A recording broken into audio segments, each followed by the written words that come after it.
மியூசியத்துக்கெல்லாம் போயிருக்கீங்களா? அதாங்க அருங்காட்சியகத்துக்கு. நீங்கள் மியூசியத்துக்கே இது வரைக்கும் போனதில்லை அப்படின்னா இப்போ ரீசெண்டாக திறந்திருக்கிற அந்த கீழடி மியூசியத்துக்கு போய் பாருங்க. நம்ம கீழடியில் எடுக்கப்பட்ட பொருட்களை எல்லாம் டிஸ்பிளேக்கு வச்சிருக்கிறாங்க. நம்ம தமிழர் பெருமையை போய் பார்த்து தெரிஞ்சுக்கோங்க. சரி, அது இருக்கட்டும். மியூசியம் அப்படிங்கிற இந்த அருங்காட்சியகத்தில் ரொம்ப பழைய விஷயங்களை பாதுகாத்து வச்சிருப்பாங்கன்னு தெரியும். ஆனால் நியூயார்க்ல மியூசியம் ஆஃப் மாடர்ன் ஆர்ட் அப்படின்ற இடத்துல ஒரு காருடைய டெயில் லைட்டை அவ்வளோ ஒரு அற்புதமான விஷயம் அப்படின்னு பாதுகாத்து வச்சிருக்கிறாங்க. அது என்ன காரணம் தெரியுமா? 1983 Mazda MX-5 மியாட்டா தான் அது. செப்டம்பர் 3, 1967 அந்த டேட் வரைக்கும் லெஃப்ட் ஹேண்ட் டிராஃபிக்ல ரன் ஆயிட்டு இருந்த ஸ்வீடன் நாடு அன்னைக்கு ரைட் ஹேண்ட் டிராஃபிக்கு சேஞ்ச் ஆனாங்க. அதாவது லெஃப்ட் ஹேண்ட் டிரைவுக்கு சேஞ்ச் ஆனாங்க. ரைட் ஹேண்ட் டிரைவ்ல பழக்கப்பட்ட மக்கள் திடீர்னு ஒரே நாள்ல எப்படி லெஃப்ட் ஹேண்ட் டிரைவுக்கு மாற முடியும்? சோ அந்த இடத்துல நிறைய நாட்கள் மக்கள் கன்ஃபியூஷன்லயே இருந்தாங்க. இந்த கன்ஃபியூஷனை போக்குற விதமா ஸ்வென்சன் அப்படிங்கிறவரு ரேடியோல கீப் டு த ரைட் அப்படின்ற ஒரு பாட்டை எழுதி பாடி இருந்தாரு. இந்த பாட்டை அடிக்கடி ரேடியோல போட்டு மக்களுக்கு நீங்க ரோட்ல ரைட் சைட்ல தான் போகணும் அப்படிங்கிற விஷயத்தை உணர்த்திக்கிட்டே இருந்தாங்க. நம்ம ஹைவேஸ்ல கார்ல போகும்போது அங்கங்க இந்த ரோடுக்கு இதுதான் ஸ்பீட் லிமிட் அப்படின்னு போர்டு வச்சிருப்பாங்க, பார்த்திருப்பீங்க. அந்த போர்டு நமக்கு என்ன உணர்த்துது? இந்த ரோட்ல இந்த ஸ்பீட் லிமிட்டுக்கு மேல நீங்க போக கூடாது, இதுக்குள்ள போனீங்கன்னா தான் உங்களுக்கும் உங்க வெஹிக்கிளுக்கும் சேஃப்டி அப்படின்னு கவர்மெண்ட் சொல்லாம சொல்றாங்க. ஆனா 1977ல அமெரிக்கால இருக்கக்கூடிய ஹைவேஸ்ல ஒரு ஸ்பீட் லிமிட் கொண்டு வந்தாங்க. அது எவ்வளவு அப்படின்னா 55 மைல்ஸ் பர் அவர். ஆனா நீங்க நினைக்கிற மாதிரி அது மக்களுடைய சேஃப்டிக்காக கொண்டு வரல, ஃபியூவல்ல சேவ் பண்ணணும் அப்படிங்கிற நோக்கத்துல தான் கவர்மெண்ட் அந்த ஸ்பீட் லிமிட்டை கொண்டு வந்தாங்க.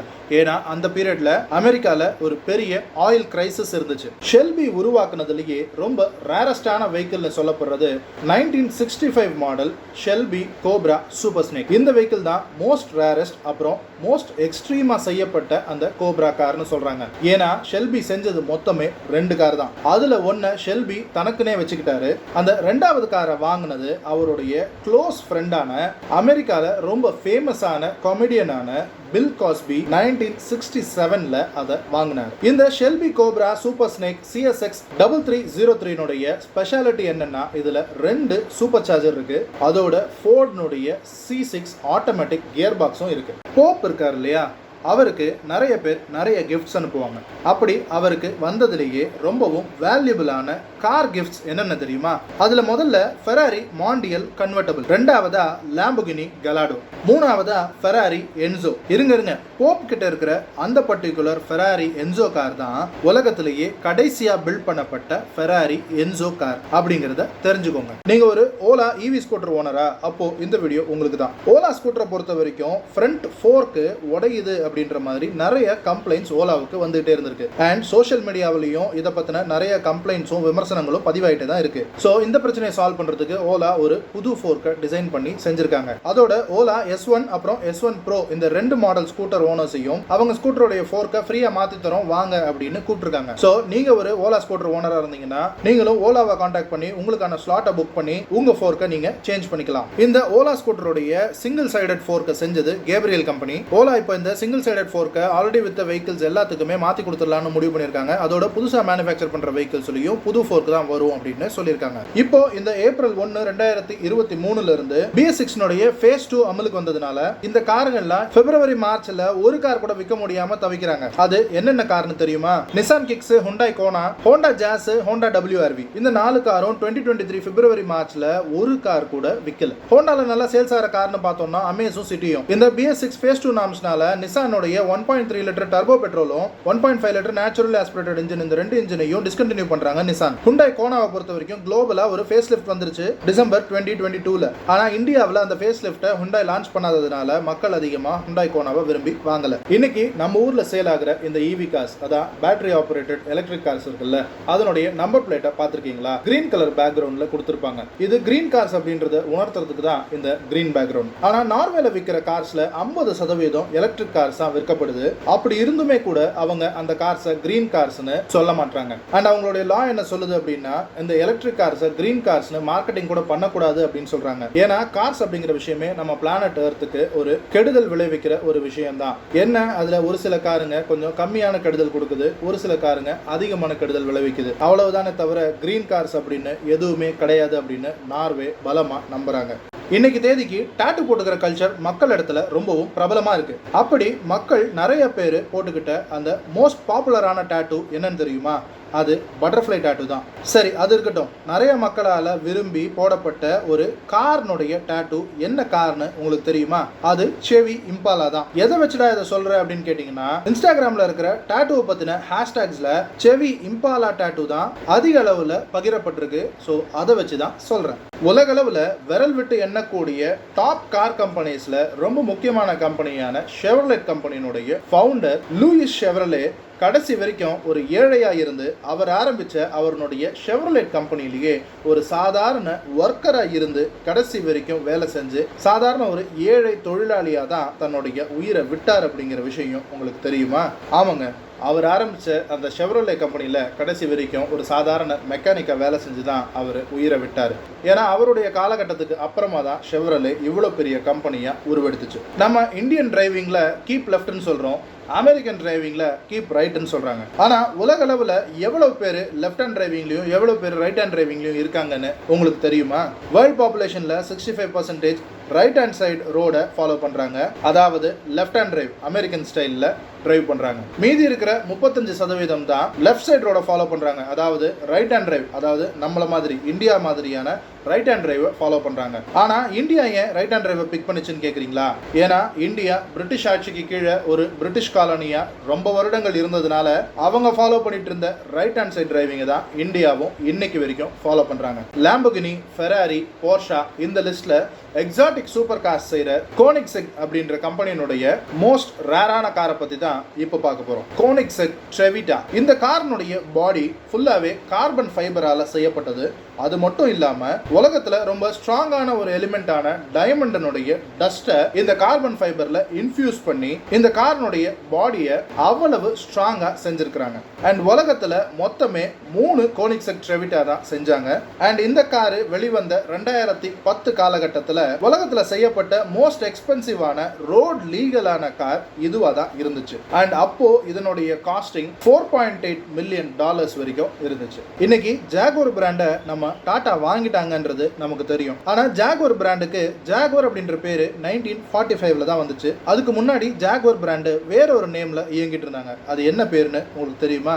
அது வேற ஒன்றும் இல்ல, SS தான். 1934ல SS அப்படிங்கிற பிராண்ட் நேம்ல தான் இப்போ நம்ம பார்க்கக்கூடிய இந்த ஜாகுவார் பிராண்ட் இயங்கிட்டு இருந்தாங்க. அக்யூரேட்டா சொல்லணும் அப்படின்னா வாருக்கு முன்னாடி 1934 காலகட்டத்தில் ஜாகுவார் SS அப்படிங்கிற நேம்ல தான் இயங்கிட்டு இருந்தாங்க. பின்னாட்கள்ல இன்ஃபேமஸான அந்த SS நாசி ட்ரூப்ஸோட இந்த கம்பெனியை இணைச்சு யாரும் பாத்திரக்கூடாது அப்படின்றதுனால ஜாகுவார் அப்படின்ற நேமை மாத்திக்கிட்டாங்க. நம்ம காலையில எழுந்திருக்கிறதுல இருந்து ராத்திரி தூங்க போற வரைக்கும் நிறைய கன்சியூமர் ப்ராடக்ட்ஸ் யூஸ் பண்றோம். எக்ஸாம்பிளுக்கு நம்ம பேஸ்ட்ல இருந்து, வாட்ச்ல இருந்து, ஷர்ட்ல இருந்து, லேப்டாப்ல இருந்து நம்ம யூஸ் பண்ற பைக்கு, கார் வரைக்கும் நிறைய கன்சியூமர் ப்ராடக்ட்ஸ் யூஸ் பண்றோம். இதுல பல இது ரீசைக்கிள் பண்ண முடியாத ப்ராடக்ட்ஸ், சில இது ரீசைக்கிள் பண்ணக்கூடிய ப்ராடக்ட்ஸ். எக்ஸாம்பிளுக்கு இந்த எலக்ட்ரானிக் ப்ராடக்ட்ஸோ இல்ல நம்ம யூஸ் பண்ற மெட்டல் ப்ராடக்ட்ஸோ எடுத்துக்கலாம். அப்படி இருக்க உலகத்திலேயே அதிக அளவில் ரீசைக்கிள் பண்ணக்கூடிய ஒரு கன்சியூமர் ப்ராடக்ட் என்னன்னு உங்களுக்கு தெரியுமா? அது வேற எதுவும் இல்லை, நம்ம யூஸ் பண்ற கார் தான். ஆமாங்க, கார் தான் அதிக அளவில் ரீசைக்கிள் பண்ணக்கூடிய ஒரு கன்சியூமர் ப்ராடக்ட் உலக அளவில்.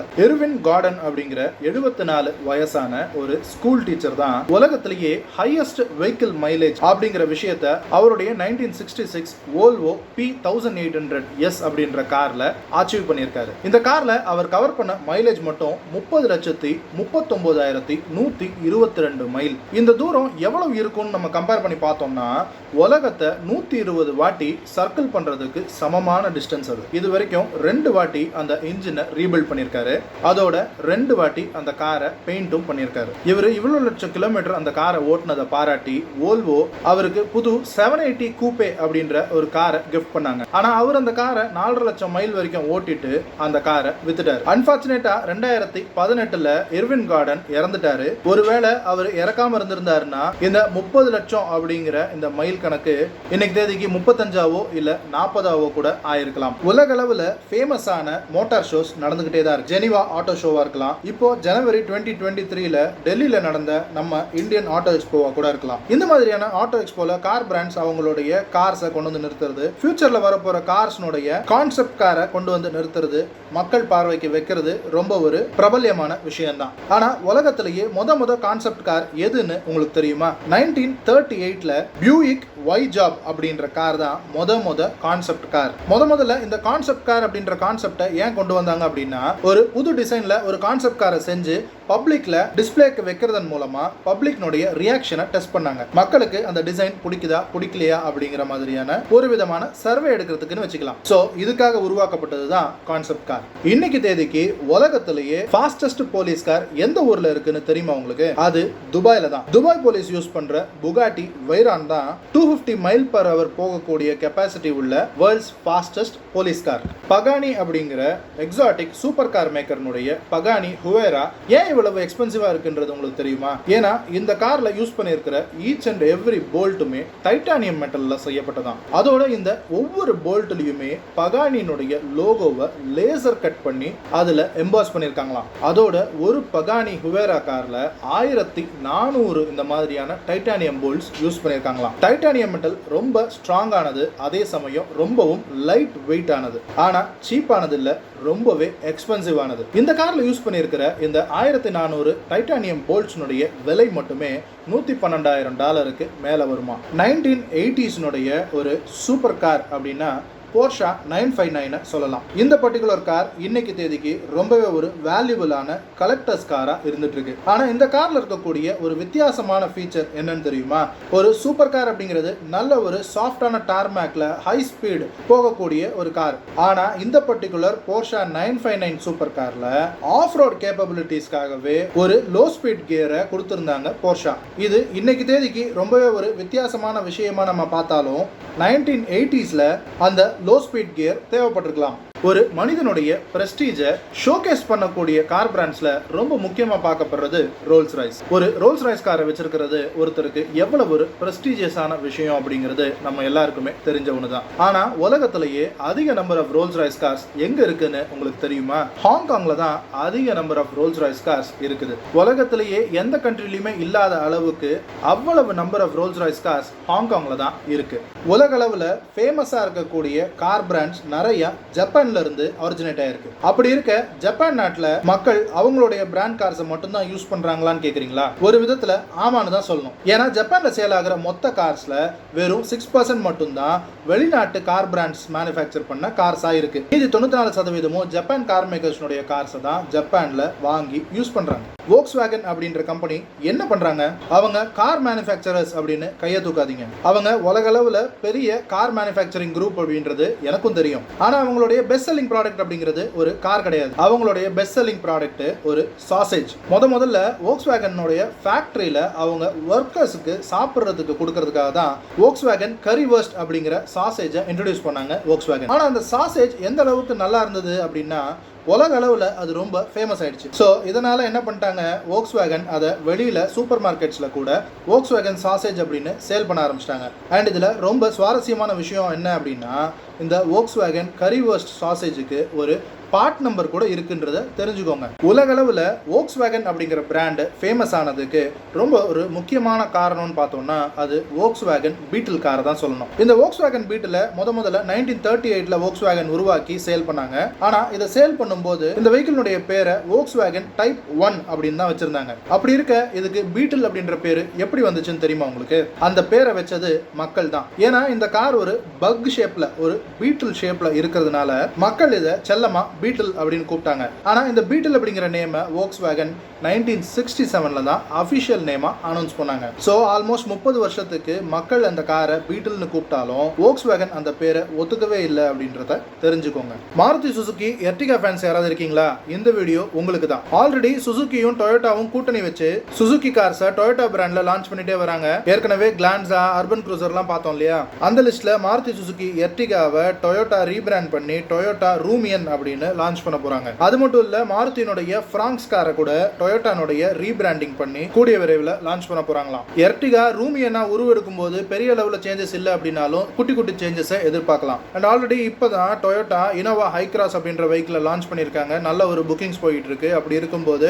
எர்டிகா அலைஸ் ரூமியனை ஒரு 7 சீட்டரா டொயோட்டா கொண்டு வரும்போது ஹைக்ராஸ் ஒரு 30 lakhsக்கு மேல பிரைஸ் பிராக்கெட்ல போகுது. சோ ரூமியன் ஒரு பட்ஜெட் 7 சீட்டரா இருக்கும் டொயோட்டாவுக்கு. அண்ட் எக்ஸ்பெக்டட் லான்ச் பார்த்தோம்னா 2023 டிசம்பருக்குள்ள லான்ச் ஆகும்னு எக்ஸ்பெக்ட் பண்றாங்க. ஒரு கார் வாங்கணும் அப்படின்னா ரோட்ல ஓட்டலாம், வானத்துல பறக்க விட முடியுமா? அப்படி வானத்துல பறக்க விடுறது மட்டும் இல்ல, ஸ்பேஸுக்கே அமுச்சு வச்சுட்டாரு டெஸ்லா கம்பெனி இலான் மஸ்க். ஆமாங்க, டெஸ்லானுடைய ரோட்ஸ்டர் அப்படின்ற காரு ஸ்பேஸ்ல மிதந்துகிட்டு இருக்கு. ஆக்சுவலா இது இலான் மஸ்க் செஞ்ச ஒரு பப்ளிசிட்டி ஸ்டண்ட் தான். ஏன்னா அவர் டெஸ்லானுடைய ஃபவுண்டர் மட்டும் இல்ல, ஸ்பேஸ் எக்ஸ் அப்படின்ற கம்பெனியும் வச்சிருக்காரு. ஸோ ஸ்பேஸ் எக்ஸ்னுடைய ஃபால்கன் ஹெவி ராக்கெட்டை டெமான்ஸ்ட்ரேட் பண்ற விதமா, அதனுடைய பேலோட் கெப்பாசிட்டியை மக்களுக்கு காட்டுற விதமா ஒரு டெஸ்லா ரோட்ஸ்டர் காரை ஸ்பேஸ்ல மிதக்க விட்டாரு.